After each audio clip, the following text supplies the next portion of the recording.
ഓണം വാരാഘോഷങ്ങളോടനുബന്ധിച്ച് പാലക്കാട് ചിതലിയിൽ കാളപ്പൊട്ട് മത്സരം നടന്നു. മതസൗഹാർദ്ദ കൂട്ടായ്മയുടെ നേതൃത്വത്തിൽ ചിതലി പെരിങ്കുന്നം രാമകൃഷ്ണൻ സ്മാരക കന്നുപൊട്ട് കണ്ടത്തിലാണ് മത്സരങ്ങൾ നടന്നത്.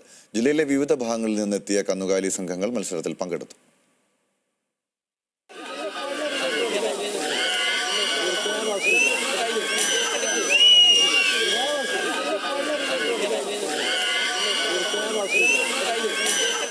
കേരളത്തിന്റെ കാർഷിക പെരുമ ഉയർത്തിയാണ് കൊയ്ത്തൊഴിഞ്ഞ പാടത്ത് കാളപ്പൂട്ട് മത്സരങ്ങൾ അരങ്ങേറിയത്. ആർപ്പുവിളികളുമായി കർഷകർ കണ്ടത്ത് പോരാടി.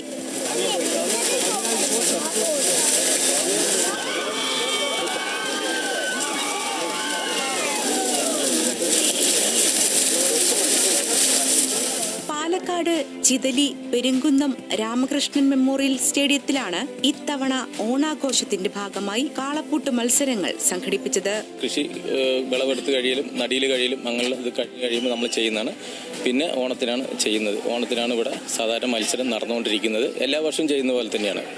ഏകദേശം ഒരു 100 ജോഡിയെങ്കിലും വന്നിട്ടുണ്ടാവും. അപ്പോൾ ഒരു 200 കന്നുകളുണ്ടാവും. മതസൗഹാർദ്ദ കാർഷിക കൂട്ടായ്മ എന്നാണ് ഈ സ്റ്റേഡിയത്തിന്റെ പേര്. രാമകൃഷ്ണൻ മെമ്മോറിയൽ സ്റ്റേഡിയം എന്നാണ് ഇതിന്റെ പേര്. 100 ജോഡിയിലേറെ കാളകളും പോത്തുകളും മത്സരത്തിനുണ്ടായിരുന്നു. വർഷങ്ങളോളം പരിശീലനം ലഭിച്ച കാളകളും പോത്തുകളും ചെളി പുതഞ്ഞ പാടത്ത് കുതിച്ചു പാഞ്ഞപ്പോൾ നാടും അന്തരീക്ഷവും ആവേശ കൊടുമുടിയിലേറി. പാലക്കാട് ജില്ലയ്ക്ക് പുറത്തുനിന്നുൾപ്പെടെ നിരവധി പേരാണ് മത്സരം കാണാൻ എത്തിയത്.